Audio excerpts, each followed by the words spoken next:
Good evening. Honesty, courtesy, loyalty, and industry were traits listed on the Cleveland High crest. As an alumnus, I have tried to model those qualities in my life.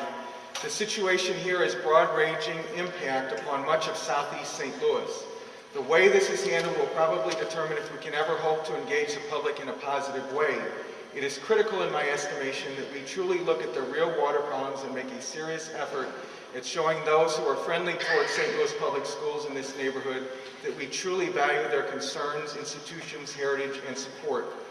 If for no other reason, please consider how this translates into support for future bond issues, especially for those who do not have children in the public schools when they only know what they hear in the media.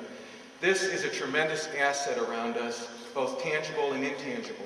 We are in a neighborhood tonight that needs stability. This structure and this institution are centerpieces of stability for a large part of territory in the city of St. Louis.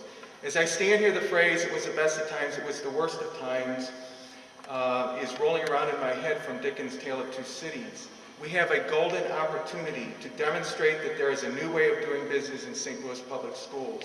We can constructively engage the community in a meaningful way that reaches a consensus about the best interests of St. Louis public schools and the community, which includes the students, faculty, and staff here at Cleveland Junior Naval Academy. I am asking that you work with a small, independent, committed team consisting of a few ardent community folks, Board of Education appointees, and skilled folks, engineer, plumber, architect, to come up with some solid data assessments on a timeline you set, perhaps 30 to 45 days, and options. I am confident that the community will roll up its sleeves and help. As I've written to you, if I were in Sodexo's position, I would want a new building. It's a lot easier to take care of. This may explain how they reach a rather dismal view of the future of the facilities here. However, that I do not believe is in the best interest of St. Louis public schools or of the community.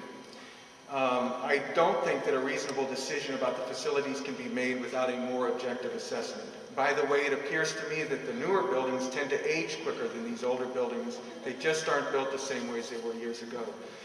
My support for St. Louis public schools has been strained over different times. I reflected in an email that I sent about efforts to close Fravel and Merrimack, how the community rallied around those to save those. There were efforts to tear down Fravel even after it was saved, and Monroe School, and those are great beacons and ambassadors for public education in the community. As recently as this weekend at the Benton Park historic walk on Cherokee Street, somebody asked if Shepherd was still a functioning school, and I was able to say yes, and they've won a lot of awards.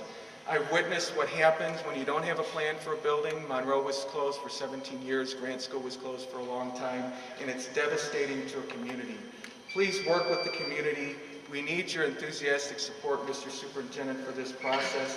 I have worked with you, and I know that you can build a strong relationship with the community that will serve everyone into the future, and that you can inspire this community. Working together, I think we can do that here. Thank you.